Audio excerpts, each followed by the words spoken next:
Mateus capítulo 26, todos encontraram? Nós vamos reler o versículo de número 69. Domingo passado nós lemos ele e trabalhamos a queda do apóstolo Pedro. Hoje nós queremos trabalhar o levantar do apóstolo Pedro, porque Pedro cai, mas depois Pedro se ergue, reergue, se coloca de pé novamente. Então, vamos meditar aqui. 69 do 26. Ora, estava Pedro assentado fora no pátio, e aproximando-se uma criada lhe disse: também tu estavas com Jesus o Galileu. Ele, porém, o negou diante de todos, dizendo: não sei o que dizes.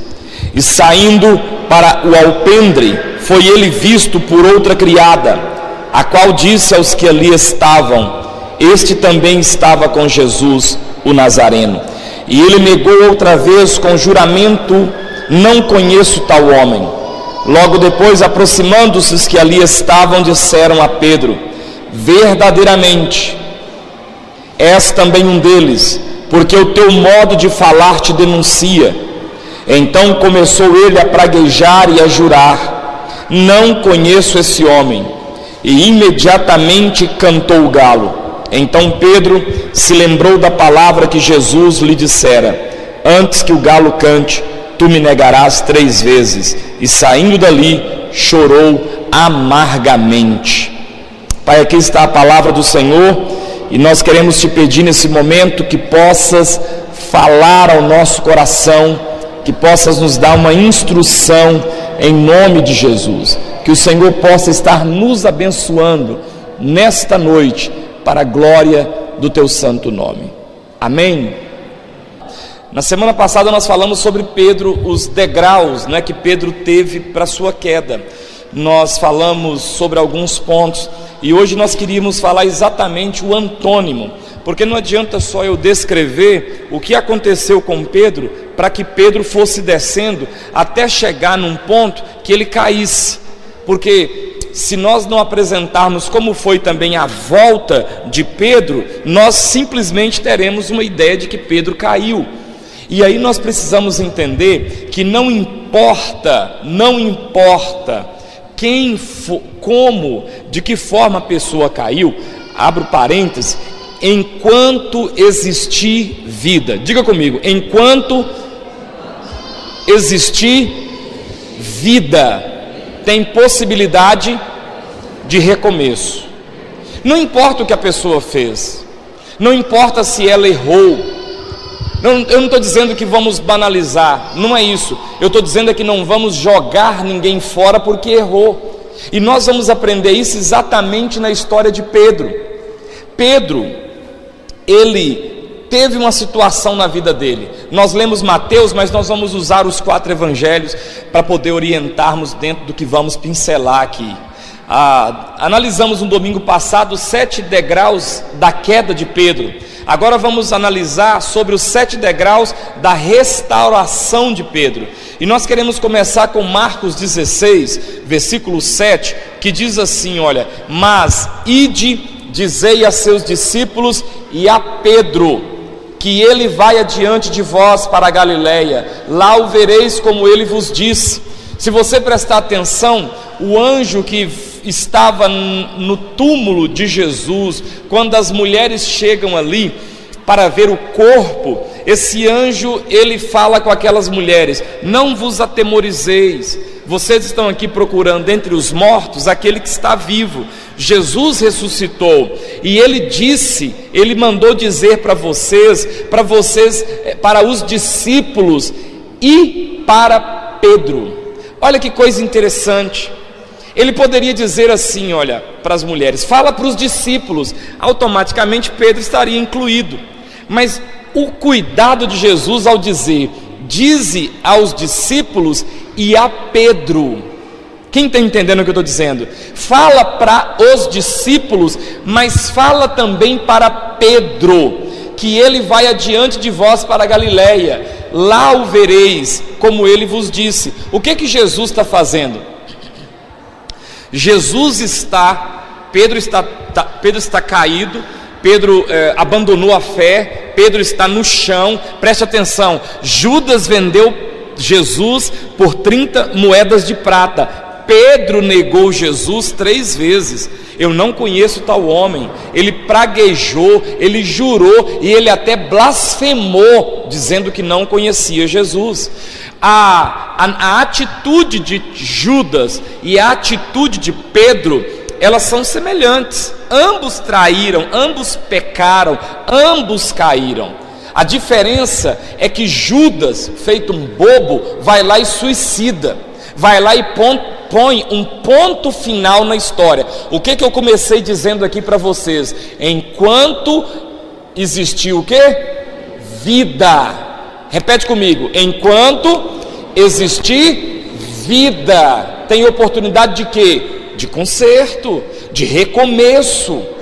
Agora, o que Judas faz? Ele põe um ponto final na vida.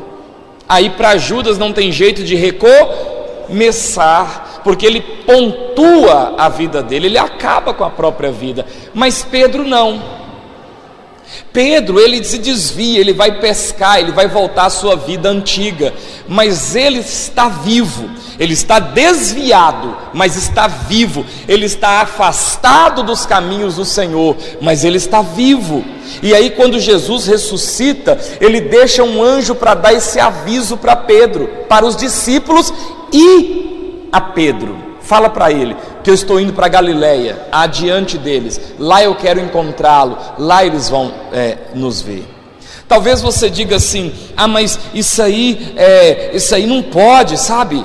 Lucas 22, isso aí não pode, sabe por quê? Porque aquela pessoa, ela errou, aquela menina, ela errou, aquele homem, ele errou, aí agora está aqui no nosso meio. Pois é, mas quem tem filho aqui? Levanta a mão. Quem tem filho, levanta a mão. Se o seu filho congregasse na igreja e cometesse um erro, como você queria que o seu filho fosse tratado? Escurraçado, com as portas fechadas após ele, ou uma mão estendida para restaurá-lo novamente? Quem prefere a segunda opção, levanta a mão. Eu vou levantar a minha de mão, de cara.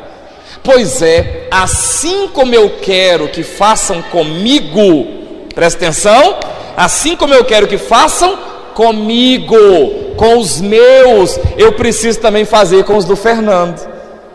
Quem está entendendo? Cuidado, a mesma medida com que você medir as pessoas também vão te medir.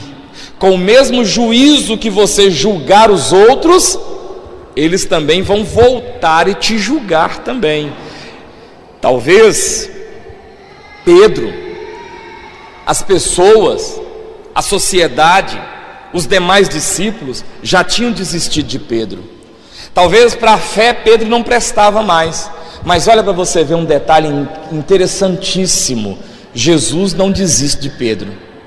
Jesus fala: olha, fala para os discípulos, abre parênteses, fala para Pedro que eu quero estar com ele na Galileia. Amém ou não amém? Fala para Pedro.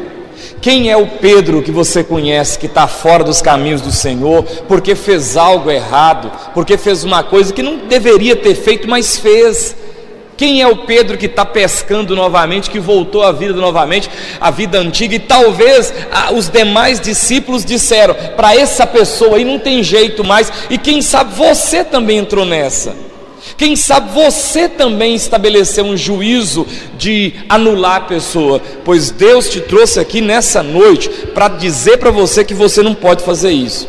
Porque se Jesus não desistiu de Pedro e a ação de Jesus funcionou para a restauração de Pedro, então também nós não podemos desistir das pessoas. Jesus, irmãos, olha para mim, Jesus odeia, entre aspas aqui, o pecado, mas Ele ama o pecador. Ele ama tanto que Ele morre pelo pecador quando o pecador ainda era pecador. E se Jesus fosse nos jogar fora quando errássemos, todos nós já deveríamos ter sido jogados fora há muito tempo, porque errar é o que nós mais sabemos fazer. Quem está comigo aí diz amém. É o que mais nós sabemos fazer. Mas graças a Deus que assim como Ele tratou Pedro, Ele trata a gente também. Olha o que diz aqui. Qual é o primeiro degrau que Pedro sobe para voltar à comunhão com Deus de novo? Lucas 22, versículo 61. Então, voltando-se o Senhor, fixou os olhos em Pedro, e Pedro se lembrou da palavra do Senhor, como lhe dissera: hoje 3 vezes me negarás antes de cantar o galo. Então Pedro saiu dali, chorou amargamente. Primeiro degrau que Pedro sobe é o olhar penetrante de Jesus. Pedro está lá no meio daquelas pessoas ímpias, dizendo que não conhece Jesus. Eu não conheço Jesus, eu não conheço Jesus. Mas quando ele fala pela 3ª vez, irmãos, Jesus que está ali sendo julgado, Jesus olha para Pedro. Sabe aquele olhar cinematográfico? Sabe aquele olhar que passa por baixo do braço, que passa entre meio à planta, que vai, mas os olhos se trombam? Foi esse olhar que Jesus olhou para Pedro. Foi um olhar que entrou na alma de Pedro.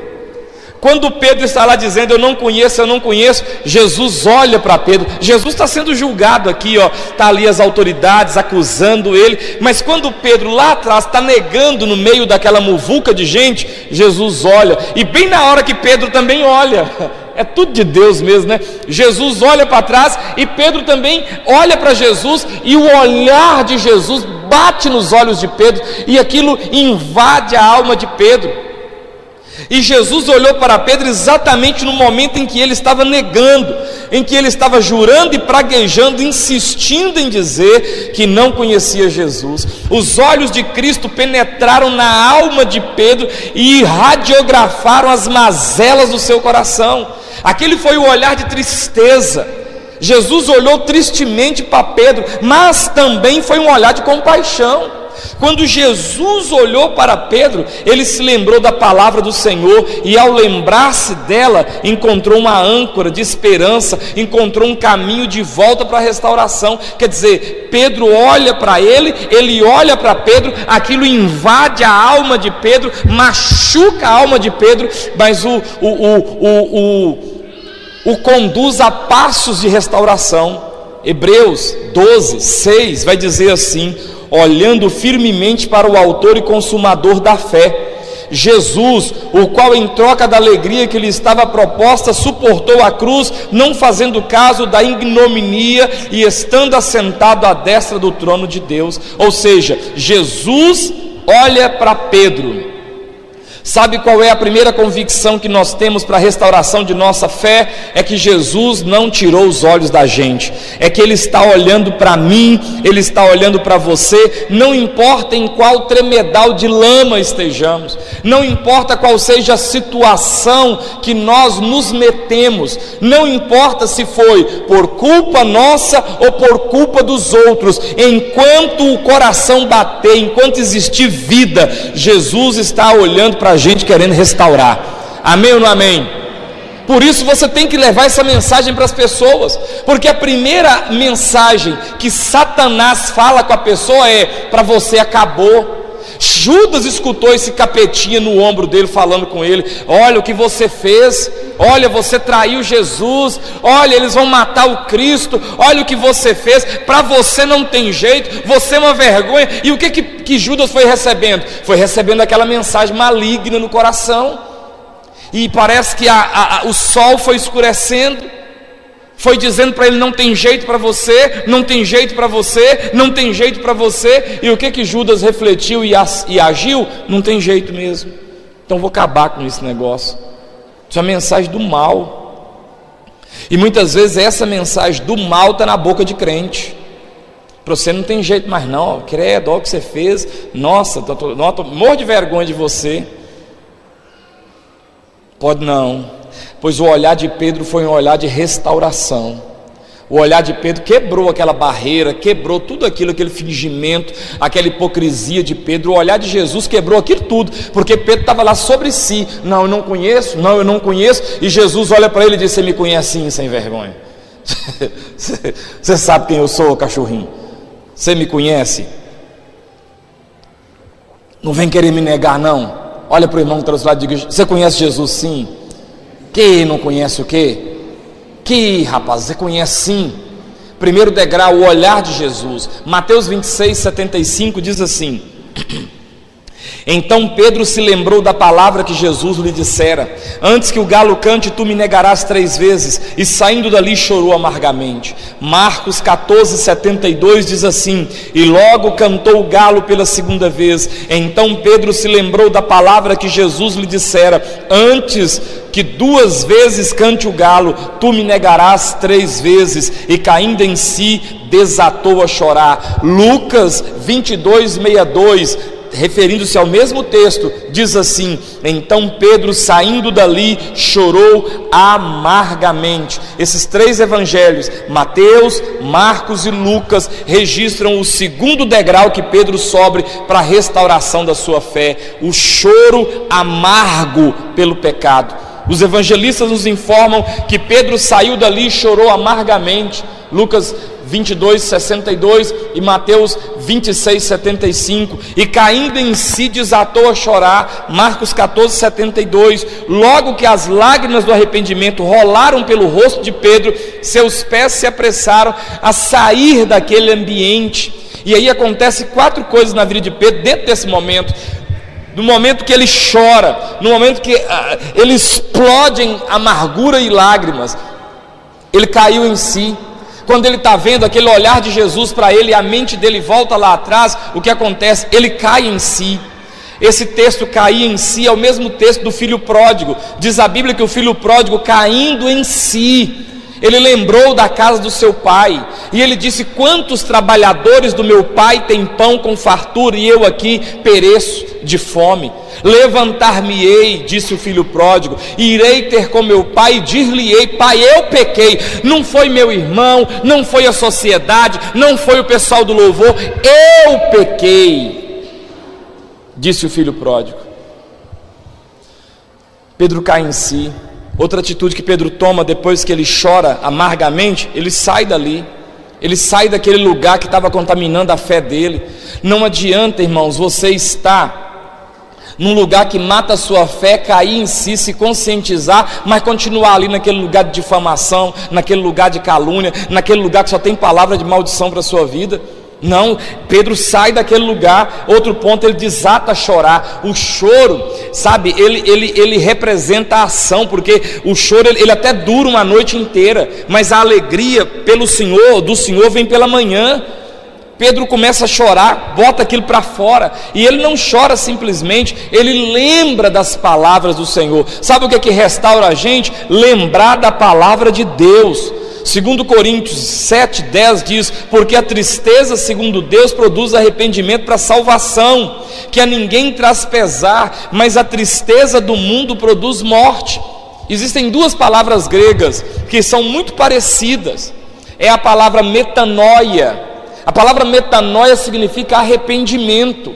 Arrependimento, a ideia de arrependimento é mais ou menos isso aqui, ó. Eu estou indo para cá e eu me arrependo da direção que eu estou tomando, e eu faço o quê? Eu dou meia volta e eu volto para a direção que eu não deveria ter me distanciado. Isso é metanoia, é arrependimento. Mas arrependimento também tem uma primazinha que parece demais, mas não é. Chama remorso. É do grego metameleia. Metameleia é uma coisa, metanoia é outra. Metanoia eu volto, metameleia eu fico triste. Eu paro, eu penso, eu reconheço, mas eu continuo. Quem já viu isso? Não é assim? É um remorso. Eu pensei, eu parei, eu calculei, mas eu não tive a ação de voltar. Depois de toda essa reflexão, eu continuo. Isso não é metanoia. Isso aqui é tristeza segundo o mundo, que produz morte. Mas a tristeza segundo Deus produz vida, porque eu estava indo, eu volto. Metanoia. Metameleia, eu paro, um quebra-mola, eu dou uma freada, troca até de marcha, mas eu continuo. É o camarada que bebe, perdeu o serviço, perdeu a família, e ele levanta numa segunda-feira de ressaca e fala: tem que parar com isso, está acabando com minha vida. Eu já perdi o serviço, eu já perdi a família, e eu vou parar com isso. E depois ele levanta e vai para o boteco beber de novo. É só uma tristeza, isso não produz vida. Foi o que aconteceu com Judas. O que aconteceu com Pedro foi exatamente o arrependimento. Em segundo lugar, qual é o segundo degrau que Pedro pisa? O choro amargo, o choro da tristeza. Você já chorou amargamente? Aquele choro que explode. Parece que aqui, ó, as suas, como é que chama isso aqui mesmo? É lagrimal, calau lagrimal. Parece que eles vão entrar em erupção. Não é? Você já viu? Tem hora que o choro é tão forte que ao invés da lágrima correr, ela espirra. Assim, não é toda hora não, mas acontece. Acontece, porque é tão intenso que você, ao invés de escorrer a lágrima, de tanta tristeza, de tanta amargura, é o arrependimento, é essa dor por ter feito algo. Paulo diz isso: miserável homem que sou, quem me livrará do corpo dessa morte? Paulo dizendo isso. O mal que eu não quero fazer, esse eu estou fazendo. O bem que eu quero fazer, esse eu não dou conta de fazer como eu deveria fazer. Terceiro, Lucas 24, versículo 11 e 12. Tais palavras lhes pareciam como um delírio, e não acreditaram nelas. Pedro, porém, levantando-se, correu ao sepulcro, e abaixando-se, nada viu, senão os lençóis de linho, e retirou-se para casa, maravilhado do que havia cometido. Terceiro degrau que Pedro trilha para voltar à sua fé, é o impacto do túmulo vazio. As mulheres voltaram maravilhadas e falaram para os discípulos: olha, ele não está no túmulo, ele ressuscitou. Aí Pedro está ali, João, os demais apóstolos, ele falou: não é possível. E Pedro sai correndo, e diz a Bíblia que João também, e Pedro corta João na carreira, e ele chega no túmulo. Quando ele chega ali no túmulo, ele olha, e ele vê assim, meio com medo de entrar lá dentro. Ele olha e vê o túmulo, a pedra vazia, ele vê o lençol encolhido, e aquilo dá nele um impacto. Ele viu Jesus ser crucificado, ele viu Jesus ser morto, ele viu o túmulo, ele viu a pedra sendo colocada na porta. Agora ele chega lá, o lençol está enrolado lá na pedra fria, a pedra havia sido rolada, as mulheres falaram que Jesus ressuscitou. Então, quando Pedro foi informado que o túmulo de Jesus estava vazio, ele corre, ele entra no sepulcro, ele vê os lençóis de linho, aquilo dá nele um impacto. Gente, de fato Jesus ressuscitou. O poder da ressurreição foi mais um instrumento que Deus usou para levar Pedro de volta para a sua comunhão. O triunfo de Cristo sobre a morte, sobre o diabo, sobre o inferno, deixou Pedro maravilhado. A mesma mão que abriu o túmulo de Cristo, abriu também os olhos de Pedro. A ressurreição de Cristo é real e verdadeira, e ela é a nossa esperança. Irmãos, se Cristo não tivesse ressuscitado, qual a diferença de Cristo e outro homem que fez uma coisa boa?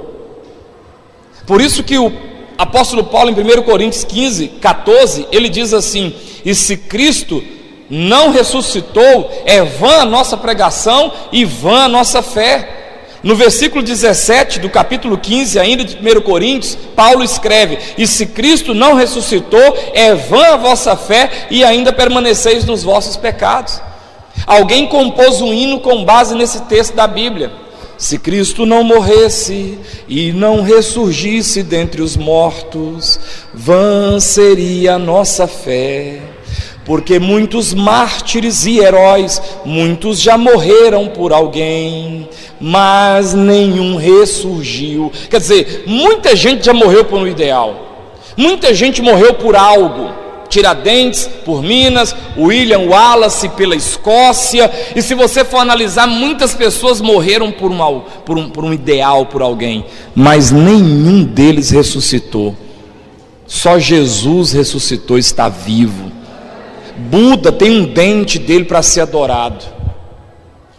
Ou Mohammed morreu e acabou. Pode explodir tudo aqui, mas morreu, está morto.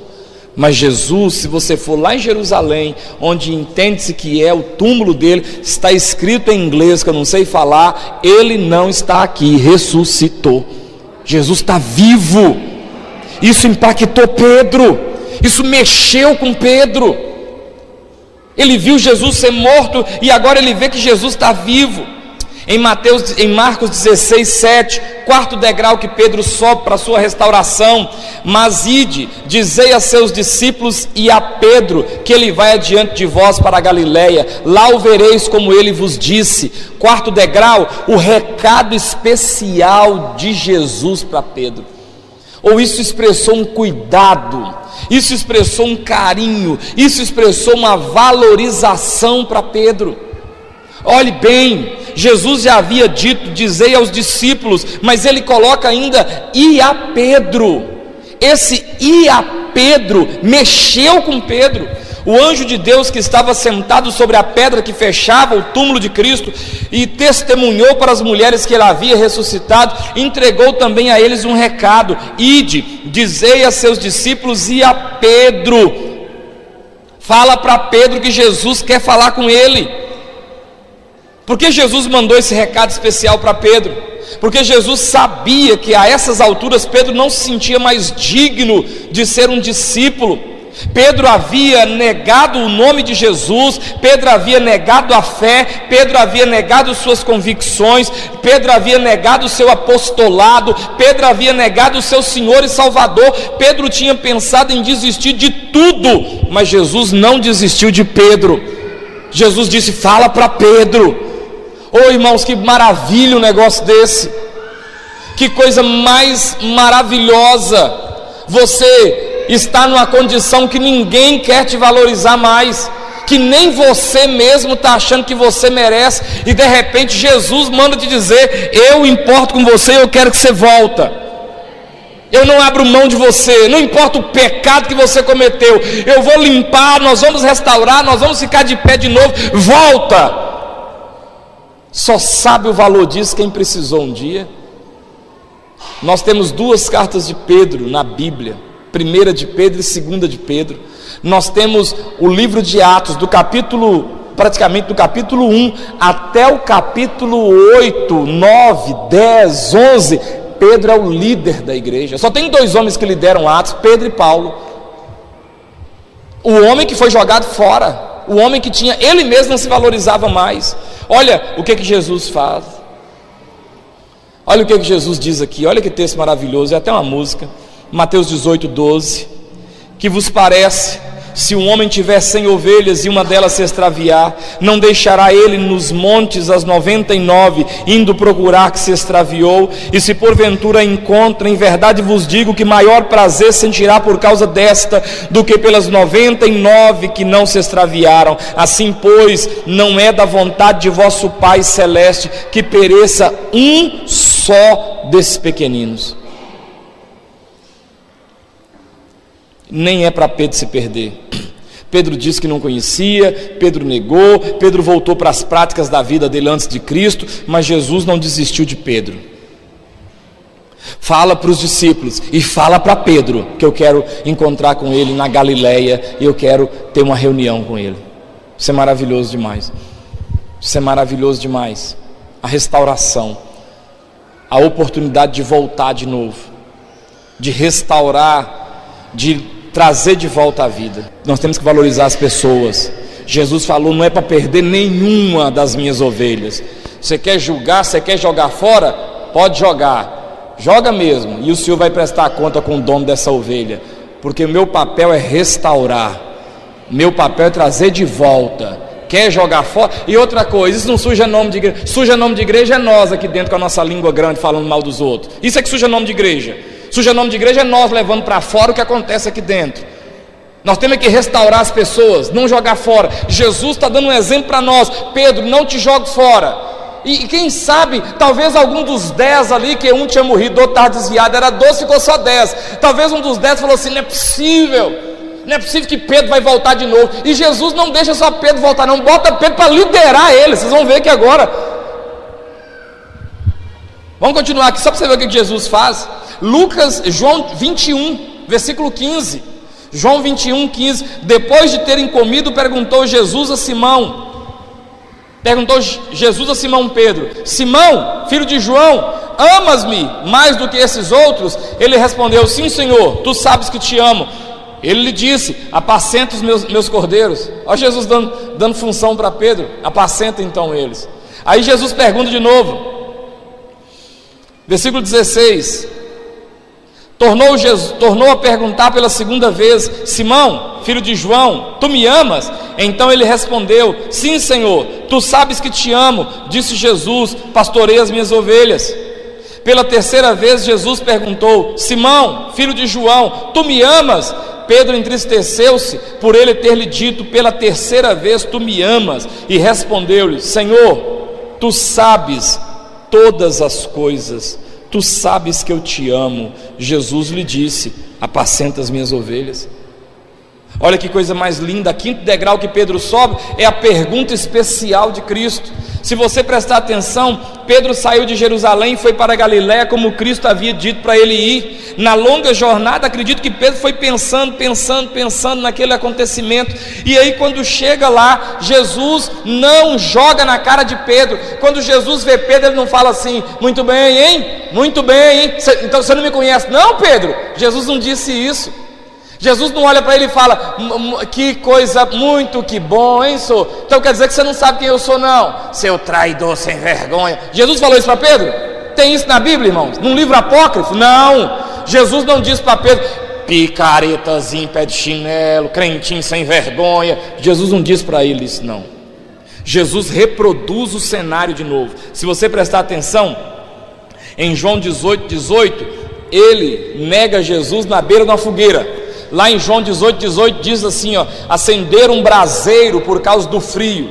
Aí em João 21:9, Jesus está, ó, 21:9, e ao saltarem em terra viram ali brasas, e em cima peixes, e havia também pão. Sabe o que Jesus faz? Jesus recria o cenário de novo. Você me negou na beira de uma fogueira, então eu vou acender uma fogueira. Ó, que legal. O Evangelho de João só fala 2 vezes a palavra fogueira, uma para Pedro negar e outra para Pedro voltar. Aí Jesus, na casa do julgamento, lá tem uma fogueira, eles estão ali aquecendo. Aí um pergunta: você andava com Jesus, né? Aí Pedro: você está doido? Conhece esse homem não? Aí ele rodeou para o lado de lá da fogueira. Aí a mulher falou: você andava com Jesus, né? Ele: não, sei quem é esse homem não. Aí ele dá a volta do lado de lá da fogueira, quentando frio ali. Aí: você conhece Jesus, né? Não, sei quem é esse não. Negou Jesus quantas vezes? 3. Pedro está pescando, eles olham, Jesus chama eles. Quando Pedro chega com os discípulos, tem uma fogueira acesa, uns peixinhos assando, umas batatas doces ali, uns trenzinhos. Aí o mesmo cenário, fogueira. Aí Jesus olha para Pedro e fala: Pedro, você me ama? Assim, claro, então apacenta minhas ovelhas. Pedro, você me ama? Diz o texto que eles não ousaram perguntar nada. Jesus falou: come peixe aí, ó, todo mundo caladinho. Aí Jesus olha para Pedro, eu fico imaginando aqui a cena: a fogueira, os peixinhos enfiados ali nos estrepezinhos, nos bambuzinhos. E aí eles chegam assim, assustados assim, e Jesus lá com a mãozinha assim. Aí Jesus olha para Pedro e fala assim: Pedro, aqui, gente, presta atenção na cena. Pedro, você me ama? Uai, amo, Senhor. Ah não, então apacenta minhas ovelhas. Pedro, você me ama? Sim, Senhor. Então apacenta minhas ovelhas. Aí pela terceira vez: Pedro, você me ama? Ô irmãos, na hora, diz a Bíblia, Pedro entristeceu. Por quê? Porque ele lembrou que ele tinha negado Jesus 3 vezes na beira de uma fogueira. E agora ele tem que confessar que ama Jesus 3 vezes na beira de uma fogueira. Aí Jesus disse: então apacenta minhas ovelhas. Sabe o que eu aprendo com isso? Eu aprendo que a restauração, ela é necessária, ela é possível, mas ela precisa ser da mesma forma aqui, ó, precisa voltar o caminho de volta. Quem está entendendo? Você tem que voltar. Você negou 3 vezes, então você vai ter que confessar 3 vezes. Você vai ter que desmanchar. Quem está entendendo o que eu estou dizendo? Você tem que desmanchar o que você fez. Você negou, agora você confessa. Quer consertar? Então confessa de novo. Ah, o irmão, ele pegou o microfone desse aqui e carregou, e depois arrependeu e voltou. Então já volta com o microfone debaixo do braço para devolver. Porque se você fez o caminho para lá, como é que tem que acontecer? Você tem que fazer o caminho de volta. Como é que foi com o filho pródigo? Como é que foi com o filho pródigo? Como é que foi com o filho pródigo? Pai, me dá minha herança, que eu não quero ficar aqui mais não. Ele não teve que falar com o pai? Pai, me dá o que é meu. Ele falou com o pai. Aí o pai deu para ele. Aí ele então falou, vazou na braquiara, foi lá, aprontou, viveu tudo. Aí por fim ele está sentado com fome. Fica aí, pai, sentado querendo comer a comida do porco. Vocês lembram do texto? Aí diz o texto que ele cai em si. Quantos trabalhadores meu pai trata melhor do que eu estou sendo tratado aqui? Os trabalhadores são mais bem tratados pelo meu pai do que eu, que sou filho. Então eu vou lá no meu pai, eu vou levantar e eu vou lá no meu pai. Eu não vou chegar na casa do meu pai e vou lá para o galinheiro mexer com as galinhas escondido, não. Eu vou chegar no meu pai e eu vou ter com o meu pai. Você não teve com o seu pai para sair? Então agora você tem que voltar nele e falar, pai, eu pequei. Quem está entendendo o que Jesus está fazendo Pedro fazer? Você não fez, você vai ter que voltar. Pai, eu pequei contra o céu e perante ti. Eu não sou digno de ser tratado como teu filho. Me trata como um empregado, eu estou feliz. Aí o pai, tem isso não, você é meu filho. Traz aí a sandália, põe no pé dele. Traz aí o anel, põe no dedo dele. Traz aí a roupa nova, veste nele. Porque esse empregado, meu filho, esse meu filho estava morto, mas voltou à vida. Estava perdido, mas foi achado. Vamos matar o cevado, vamos fazer festa, porque meu filho voltou. Quem está entendendo? Foi o que aconteceu com Pedro. Eu vou fazer uma fogueira aqui, que Pedro está ali pescando, ele vai vincar, ele vai lembrar. Eu vou colocar aqui, não é para jogar na cara dele não, é para ele consertar. Quem está entendendo, irmãos? Ele vai consertar. Ele vai refazer de novo o caminho. Eu preciso que ele refaça o caminho que ele fez indo. Ele tem que fazer ele voltando agora para consertar. E aí Pedro olha para Jesus e diz assim, eu te amo. Aí Jesus, então apacenta minhas ovelhas. O sexto degrau que Pedro sobe é o comissionamento de Cristo. Jesus diz para ele, apacenta minhas ovelhas, apacenta minhas ovelhas, apacenta minhas ovelhas, apacenta minhas ovelhas, apacenta minhas ovelhas, apacenta minhas ovelhas. Talvez Pedro pensou assim, meu Deus do céu, eu vou voltar, Jesus vai me colocar lá assim, para ser porteiro da casinha do cachorro. Aí sabe o que Jesus fala para ele? Apacenta meu rebanho. Você vai tomar conta deles. Apacenta eles. É como se Jesus estivesse dizendo assim, ó, eu nunca esqueci de você não. Eu não vou te jogar fora não. Eu quero te restaurar. Eu quero te restaurar do jeitinho que era. Eu não quero te restaurar pela metade. Irmãos, se o arrependimento é verdadeiro, olha para mim, se o arrependimento é verdadeiro, a restauração é completa. Você repete comigo? Se o arrependimento é verdadeiro, a restauração é completa. Não tem meia restauração. Aquele pai não poderia receber aquele filho como empregado, senão não era restauração.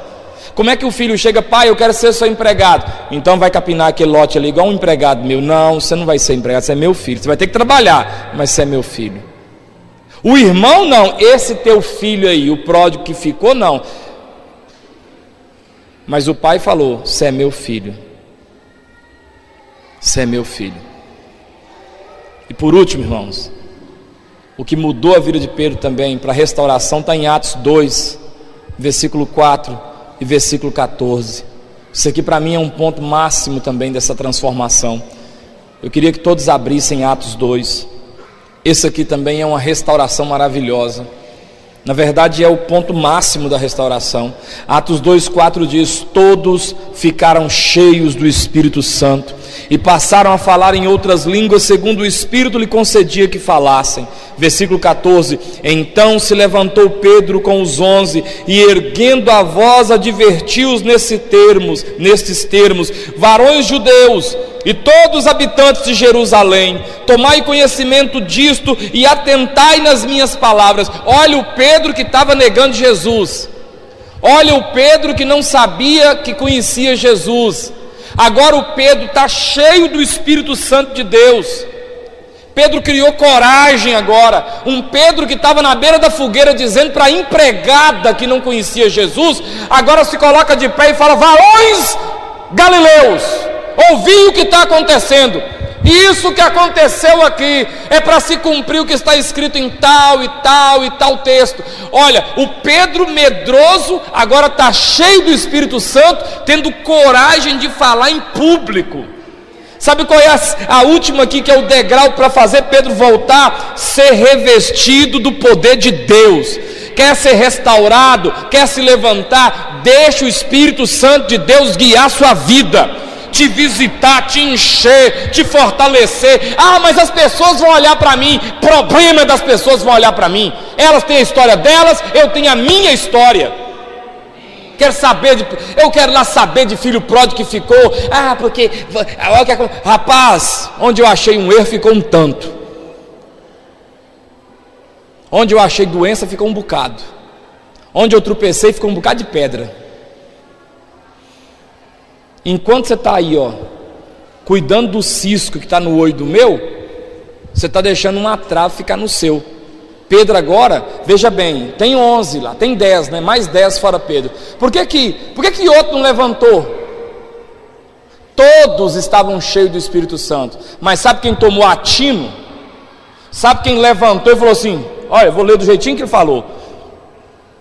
Então se levantou Pedro com os 11 e erguendo a voz. Olha Pedro, se levantaram e Pedro ergue a voz, porque não tinha microfone. Varões judeus e todos os habitantes de Jerusalém, tomai conhecimento disto e atentai nas minhas palavras. Esses homens não estão embriagados, sendo essa a 9ª hora do dia, como vocês pensai. E isso é o que aconteceu, o que foi profetizado pelo profeta Joel. E ele começa a dizer Bíblia, citar texto, e ele começa a falar, e ele começa a andar e a falar. O Pedro que negou Jesus, agora está cheio do Espírito Santo. Sem ter, talvez na hora o Tomé olhou para ele e falou assim: ó, quem está dizendo? Eu estou pensando aqui, tá? Né? Talvez o Filipe olhou e falou assim: ó, acabou de negar Jesus, tem 50 dias, voltou ontem. Porque Jesus, da ressurreição à assunção é 50 dias. Ele anda, na verdade 50 dias não, minta, é 40 dias. O Pentecostes é 50, é 40 dias. Então 50 dias atrás Jesus tinha, dentro desses 50 dias, Pedro nega e volta. Pedro volta dentro dos 40 dias ali, ó. Aí talvez alguém disse: ó, estava desviado ontem, agora está aí pregando. 3.000 almas se converteu o Senhor naquele dia. Deixa Deus usar a sua vida, irmão. Não importa. Importa sim, você não deveria ter feito. Igual o João fala: filhinhos, não pequeis. Não peca não, é ruim. Pecado atrasa, pecado como diz o irmão, diminui. O pecado atrasa. Mas se pecar, temos um advogado junto ao Pai, Cristo Jesus, o justo. Ele restaura. Ainda que a árvore seja cortada, há esperança. Há esperança. Enquanto, olha para mim, enquanto existir vida no seu corpo, tem esperança de mudança. Você pode dar uma salva de palmas para o Senhor?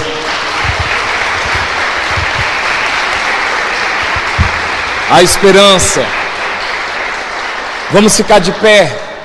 Quem sabe você conhece um Pedro, quem sabe você conhece uma Pedra, que está precisando de uma palavra assim, que vacilou feio na fé, que cometeu uma bobagem, e que foi julgado e até transitado já o julgamento, que foi condenado pelo tribunal dos pastores e dos presbíteros e dos inquisidores e dos santos de plantão. Quem sabe você conhece alguém que está fora do caminho do Senhor, está humilhado porque errou. Quem sabe você veio aqui para ouvir uma palavra para você amanhã ou até hoje mesmo, ligar para essa pessoa e dizer para ele: Jesus não desistiu de você, Jesus pode restaurar a sua vida, meu filho. Ah, mas o que as pessoas vão olhar para mim? Deixa o Espírito Santo de Deus encher sua vida, que você não vai nem preocupar com o que as pessoas vão olhar com você. Vamos tocar um louvor aqui. Estenda a mão para alguém, irmãos. Não estenda o dedo, estenda a mão para levantar, para restaurar. Quantas pessoas foram jogadas fora? Quantas pessoas foram banidas, sabe, desmotivadas, desanimadas da presença de Deus, por crentes. E essa noite aqui, ó, o Senhor está nos dando uma palavra aqui, ó, de um apóstolo, de um homem que negou Jesus, mas que foi restaurado. Deus, pelo Espírito Santo, mudou a vida desse moço. Jesus não esqueceu dele, e ele escreveu uma nova história. Hoje, eu quero orar para que você seja a boca de Deus para restaurar pessoas, para restaurar alguém, para dizer para ela: tem esperança, irmão. Enquanto tiver vida nesse corpo seu, tem jeito. Vamos adorar o Senhor com um pedaço de um louvor aqui. Tem jeito, irmãos.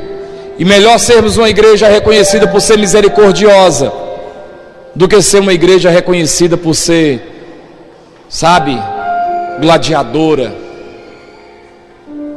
A mesma medida que você julgar alguém, medir alguém, vão medir você também. Se você não puder estender a mão para ajudar um caído a levantar, faz um favor para o reino de Deus, cala sua boca, fica na sua, acusa ninguém não. Onde a filha dela achou isso, ficou lá um bocado de coisa. E quem tem telhado de vidro não deveria jogar pedra no telhado dos outros. Você tem filho? Joga pedra no filho do outro não, porque o bom fica ruim e o ruim fica bom. Não estou te assustando, estou dizendo uma realidade. Estou dizendo uma realidade. Conhece alguém que errou? Não joga essa pessoa para baixo não. Fala com ela: ó, tem um caminho de volta, tem uma restauração. O vaso que foi quebrado precisa ser moído pelo Senhor de novo, para ser feito novamente. Volta para a igreja. Ah, mas vão olhar para mim. É um preço que você tem que pagar. Volta para a igreja, volta para os caminhos do Senhor. Você tem alguém aí na sua mente que está fora dos caminhos do Senhor? Vamos orar por essa pessoa? Quem sabe essa pessoa errou, caiu, cedeu a uma fraqueza, e hoje não está mais trilhando, talvez até por culpa de alguém que disse: ah, você, não sei o que. Não vamos concentrar em quem fez ou quem deixou de fazer, vamos pensar na pessoa. Vamos orar por ela? Não precisa de você citar nomes aí, mas vamos orar. Vamos pedir a Deus para restaurar. Enquanto o louvor torna a voltar nessa parte que há esperança, né, suave, ore por essa pessoa agora.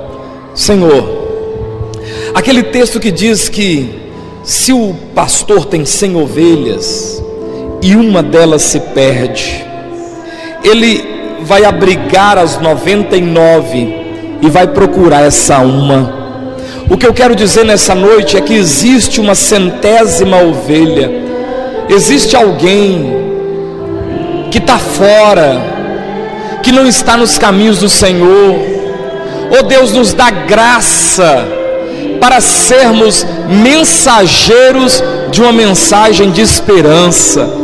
Nos dá a oportunidade de dizer para essa pessoa que ela é importante, que ainda que a árvore foi cortada no cepo, ainda há esperança, ainda há cura, ainda existe um bálsamo em Gileade, um bálsamo curador. Deus restaura vidas que hoje estão fora dos teus caminhos. Meu Deus, não deixa ter paz no mundo, faz com que volte para os teus caminhos, Senhor, porque só existe uma fonte de paz, o nosso Deus, Jesus Cristo, nosso Senhor. Nós oramos agora por essa pessoa, nós pedimos que ela volte para os caminhos do Senhor, que o teu Espírito a revista de poder, que o Senhor a tome nas tuas mãos, que o Senhor nos use como profetas, como instrumentos, como mensageiros, para dizer para essa pessoa que ela é importante, que precisa voltar para os caminhos do Senhor. Aleluia! Glória a Deus! Amém! A tarefa dessa semana: você vai procurar um Pedro que está fora dos caminhos do Senhor, e você vai pedir a Deus para te dar uma palavra de restauração, para você falar com essa pessoa. Você vai ligar para ela, você vai na casa dela, você vai mandar uma mensagem no Facebook pessoal lá para ela, você vai mandar uma mensagem no WhatsApp, pelo menos por uma coisa essa porqueira vai prestar, mas você vai fazer algo para restaurar um Pedro de novo, para dizer para ele, para ela, a esperança. Estamos sentindo sua falta, isso é importante. Deus quer mudar a sua história. Erga suas mãos aos céus, que a graça de Deus, as consolações do Espírito Santo do Senhor e o amor de Cristo Jesus, esse amor que excede o entendimento, possa estar sobre a sua vida hoje e para todo sempre. Que você tenha oportunidade de trazer um Pedro de volta para os caminhos do Senhor. Deus abençoe sua vida, igreja. Paz e graça.